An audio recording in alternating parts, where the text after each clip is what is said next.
Hello. So,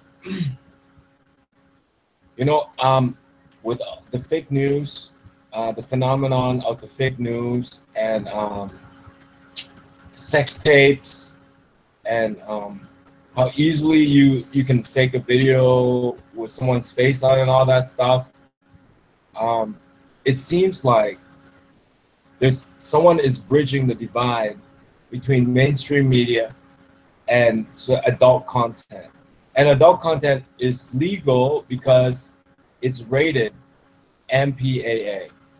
Um, MPAA rates everything from family to triple X.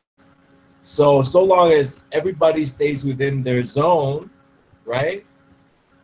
It's family and triple X and triple X under the MPAA rating system. No one's got a problem with that because there are age requirements, right?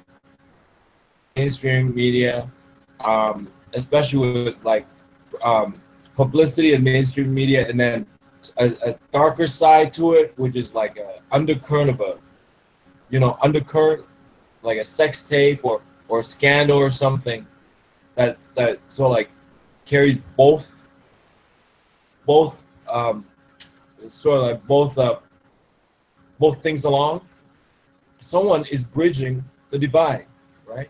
I think it's a new phenomenon, especially with the internet. So I gotta wonder, what we've seen those stories of companies that have lied for the sake of publicity, and yet no one sued them in trouble other than to go out of business. But it seems to me like everything was set up to to pop anyways, and until it does, there's this sort of like train of publicity and exposure.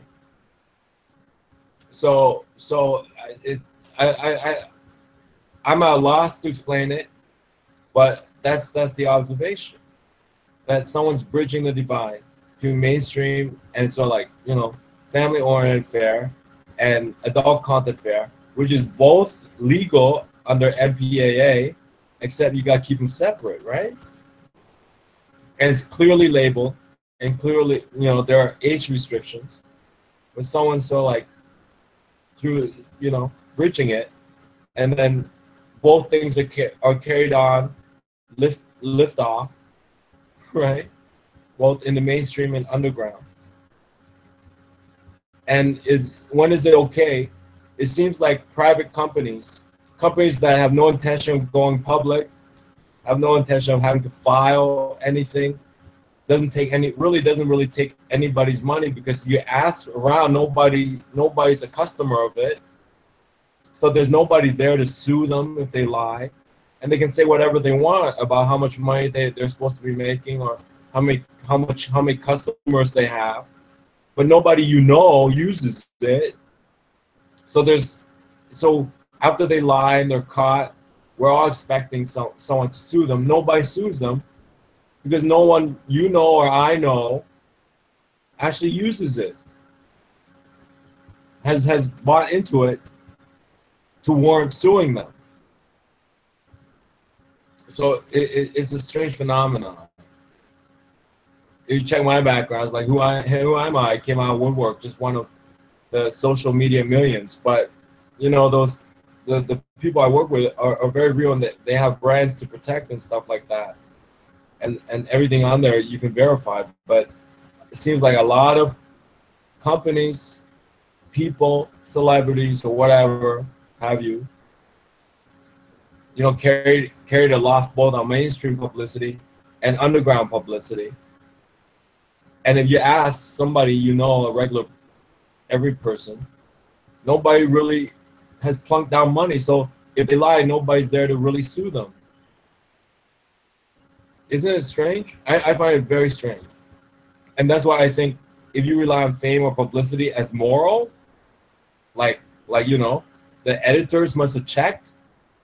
They must have ran some background check. They do no such thing. It's just newsworthy.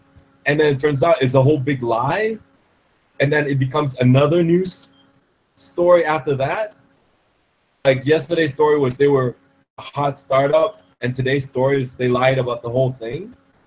What good is that to me? Running a business, being a consumer, or deciding who to elect, you know? But I mean, that's the limitations of media. They're not HR people, they're not police people. They just, if it's newsworthy, they'll run it. So yesterday was a huge, big startup. Today, the whole thing was just a lie. And then tomorrow, there's no customers to sue. There's nobody there to sue. They're just on their way. It's not weird. I find it's very weird, and I find as a person running a business or deciding who to vote for or what's the best best thing to do for a community, I think it's a very weird thing.